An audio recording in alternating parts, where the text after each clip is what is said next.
Christina Bell and I'm on a budget, and I'm so excited to share with you something that I learned how to make. I made a mistake of falling in love with a pendant lamp. It's like a designer pendant lamp, and if you search it online under shopping, I think you can find it under string pendant lamp or a yarn pendant lamp, and they're so expensive. So I decided I was going to look into making one on my own. And this is how you do it. All right, what you do is you take yarn. I was going to do white, but I decided on black because I think it has more of a contemporary feel to it, and I like that. So you take your yarn and you put it in a bowl. Then you take something called fabric stiffener, and you just make sure you soak that yarn with the fabric stiffener. You might need 1.5 bottles for a big thing of yarn like this. So, of course, you have to open it first. And I didn't.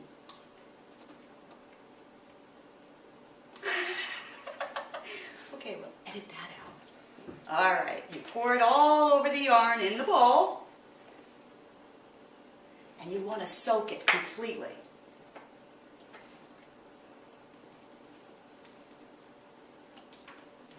Knead it into the yarn. Make sure it's totally saturated. It's very messy, so make sure you cover your table. And I think I just got some on it. I always make a mess. It's in my hair. That's how messy it is.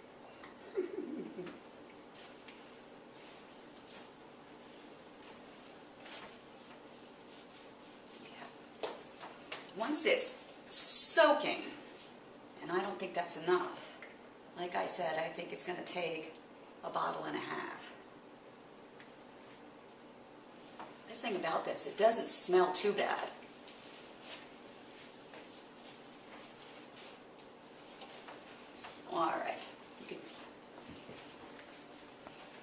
All right, my yarn is soaked. Now something that you need to make this pendant lamp is a ball. Now where I live, around this time of the year, it's almost impossible to find a ball. All you need is a blow-up beach ball, the kind of balls that you buy in a toy store, you know, for your kids. And it depends on the size you want. That's what you need. So what I did, and I actually think this is going to work out very well. All right, let me try that again. Okay, what I did is, okay, I'm sorry, I'm freezing here. All right. What I chose to use is one of those exercise balls, a smaller version. This is this is the size that I was looking for. Of course, you look for your size. The reason why I like this is it has a foot pump. And there's a little hole here.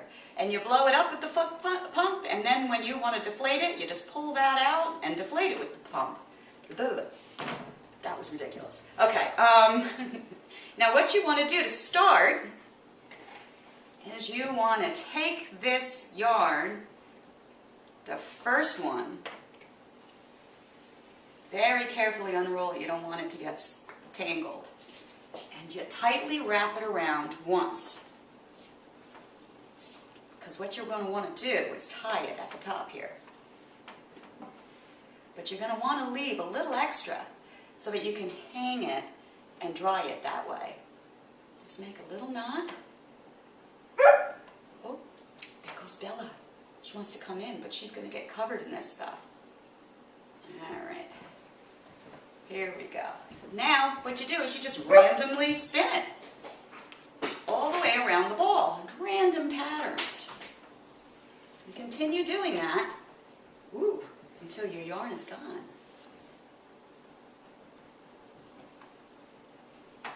It's hard to work with this ball. Oops. Okay, I'm done wrapping the ball in the yarn, and what you do at the end is you just stick it through and you tie a little knot anywhere, just like you did before when you started it. All right, I covered it completely, every square inch of it, and I'm just going to let it dry, and I already like it. Doesn't that look so cool? Wait until you have a light inside of it and it's shining out. All right. let's wait for it to dry. All right, the yarn is dry. Look at that, isn't that great? You know it's dry because when you knock on it, you can feel it and you can hear it. Now what we have to do is get the ball out. So what you do is you take like the eraser of a pencil or even your finger, and through the big holes, any big places that you see, just push down and you can hear the ball separating from the yarn. It's a good sign. And you do this all the way around the ball, anywhere you see a big hole.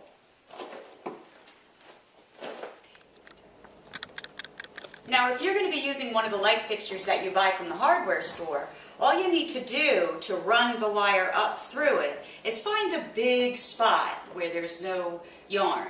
And that's where you're going to be running your wire up to the ceiling when you're hanging it.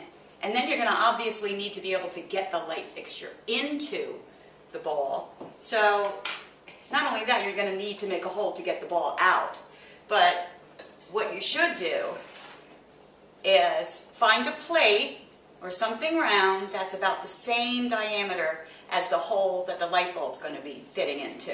And about, I would say about this far away, you're going to be marking your ball to cut after the air is let out of the ball. And that's also where you will be putting your wire in and pulling up through that one hole. And then from then on, that's how you're going to be changing your light bulb. Now, since I'm going to be putting this over an existing light fixture, I'm just going to be making one hole. So I'm going to mark it out on this black yarn with some chalk. And it doesn't have to be exact, but just a rough idea. I'm so excited. I hope this comes out. I'm sure it will. I hope you like it. I know I'm going to love it. All right. Now I see it. Okay, now obviously we have to get the ball out. Now remember I told you I had this little thing here that I'm just going to pull out. And once I do this, you'll see that your fabric stiffener worked. You hear it pulling away from the ball. And then you can help it a bit, pushing down on it. Now look at that. See how it kept its shape? It's gorgeous. All right, let me just wait for this ball to deflate, and then I'll show you how to get it out. All right, I deflated the ball, and I just folded the ball up into a little tiny pile here. And I'm going to go through my hole, which is much bigger than the hole you're going to need to put your little light bulb in. But like I said, I'm putting it over my own fixture. So now you should be able to just pull the ball out through that hole. I can just do this. Okay, great. Very gently. So you're not going to be pulling it apart. Got it. All right. Now you can see you have what looks like the designer pendant lamp that I saw for hundreds and hundreds of dollars, and I made this for less than $20. I'm very excited. Remember I told you I was going to put this over an existing lamp. Now I have this commercial, or not commercial grade, home builder's grade, just a plain lamp here, and it's always bothered me. And I always wanted this to hang over my stairs. So I cut a hole, I took a plate to make sure it was the right size, and I am going to be placing this right over this fixture. And I think it's going to be gorgeous. I'll show you when I'm done. I'm so excited. I did it. I got my designer pendant lamp for less than $20, and I love the way it looks. Come on up and see.